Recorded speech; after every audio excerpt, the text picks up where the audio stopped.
محمد و آل محمد اللہم صلی علی محمد و آل محمد اللہم صلی علی محمد و آل محمد۔ کسی شہر موضع ہے امام جعفر صادق علیہ السلام کا، کسی شہر میں ایک لکڑہارا نہایت مفلس اور نادار رہتا تھا۔ وہ مصیبت زدہ ہر روز جنگل سے لکڑیاں کاٹ کر لاتا اور فروخت کر کے بمشکل اپنے بال بچوں کا پیٹ پالتا تھا۔ افلاس سے تنگ آ کر ایک روز اس نے اپنی بیوی سے کہا کہ برائے روزگار باہر جاتا ہوں، عجب نہیں کہ پروردگار رحم فرمائے اور ہماری مصیبت دور ہو جائے۔ یہ کہہ کر لکڑہارا معاش کی تلاش میں دوسرے شہر میں گیا، لیکن بدقسمتی سے وہاں بھی اس کی تقدیر نے ساتھ نہ دیا۔ ہر وقت دل میں سوچتا کہ کچھ پیسے ہو جائیں تو اپنے شہر جاؤں اور بال بچوں کی خبر لوں، لیکن کچھ نہ ہو سکا۔ اسی فکر و پریشانی میں 12 سال بیت گئے اور اس عرصے میں نہ تو اس کا بال بچوں کو کچھ بھیجا اور نہ ہی ان کی خبر لی۔ لکڑہارے کی بیوی اپنے خاوند کے چلے جانے کے بعد کچھ دن تک اسی فکر میں رہی کہ میرا خاوند خرچ بھیجے گا، لیکن جب اس نے عرصے تک خبر نہ لی اور اس بے چاری پر فاقے گزرنے لگے تو لاچار ہو کر اس نے وزیر کے محل میں جاروب کشی کی نوکری کر لی اور اپنے بال بچوں کا پیٹ پالنے لگی۔ ایک روز لکڑہاری نے خواب میں دیکھا کہ میں وزیر کے محل میں جھاڑو دے رہی ہوں کہ یکایک مولا کائنات دو جہاں جناب امام جعفر صادق علیہ السلام اللہم صلی علی محمد و آل محمد مع اصحاب کے صحن خانہ وزیر میں تشریف لائے۔ اپنے اصحاب کی طرف متوجہ ہو کر فرمایا کہ آج کیا تاریخ ہے اور کون سا مہینہ ہے؟ صحابہ نے عرض کیا یا مولا آج شب 22 رجب المجرب ہے۔ تب حضرت نے اپنی زبان معجز بیان سے ارشاد فرمایا کہ کوئی شخص کسی ہی مصیبت اور مشکل میں مبتلا ہو یا کسی ایسی ہی سخت حاجت نے پریشان کر رکھا ہو، اسے چاہیے کہ 1.25 سیر میدہ کی پوریاں پکا کر ہمارے نام کی نظر 22 رجب المجرب کو بوقت نماز صبح دلوا کر حق کے سبحانہ تعالیٰ کی درگاہ میں ہمارے واسطے سے اپنی حاجت طلب کرے، انشاءاللہ حاجت پوری ہوگی۔ جس وقت خواب میں لکڑہاری نے حضرت کا یہ کلام سنا، اس وقت بصدقِ دل نظر کرنے کی نیت کی اور 22 رجب المجرب کو بوقت صبح نماز سے فارغ ہو کر نظر کو موافق حکم جناب امام علیہ السلام پورا کیا۔ اب ذرا لکڑہاری کے شوہر کا حال سنیے۔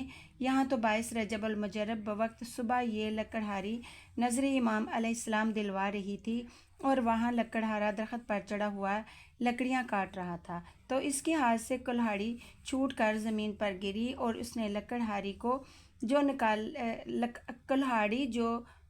نکالا تو دفینہ کا شبہ ہوا اور اس جگہ کو اس نے کھودا تو معلوم ہوا کہ ایک بڑا خزانہ دفن ہے۔ اس نے اس وقت تو اس کو اسی طرح پوشیدہ کر دیا، پھر تھوڑا تھوڑا لاتا رہا اور سامان سفر تیار کرنے لگا اور سارے دفینہ کو نکال کر بڑے کروفر سے عازم وطن ہوا، اپنے رہنے کے لیے ایک عالیشان مکان بنوایا اور اپنی بیوی بچوں کے ساتھ آرام سے زندگی بسر کرنے لگا۔ ایک روز لکڑہاری نے اپنے خاوند سے ساری سرگزشت بیان کی۔ جب اس نے نظر تاریخ اور وقت بتلایا تو وہی تاریخ اور وہی وقت تھا جب لکڑہارے کو دفینہ ملا تھا۔ لکڑہارا بھی صدقے دل سے ایمان لے آیا۔ ایک دن وزیر اعظم کی بیوی بلا خانے پر کھڑی ہوئی ہوا خوری کر رہی تھی، اس کو ایک عالیشان مکان نظر آیا۔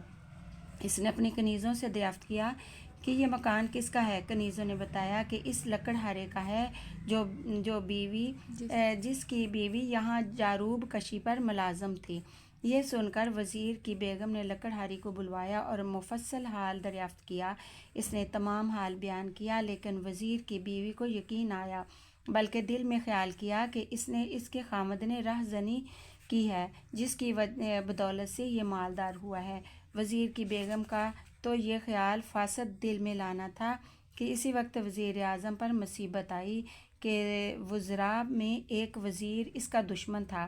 اس نے موقع پا کر بادشاہ سے وزیر اعظم کی چغلی کی کہ اس نے غبن کیا ہے، حضور عالی جناب اسے طلب فرمائیے۔ بادشاہ نے اس وقت وزیر اعظم کو بلایا، حساب طلب کیا۔ وزیر صحیح حساب نہ دے سکا اور بادشاہ غضبناک ہو گیا اور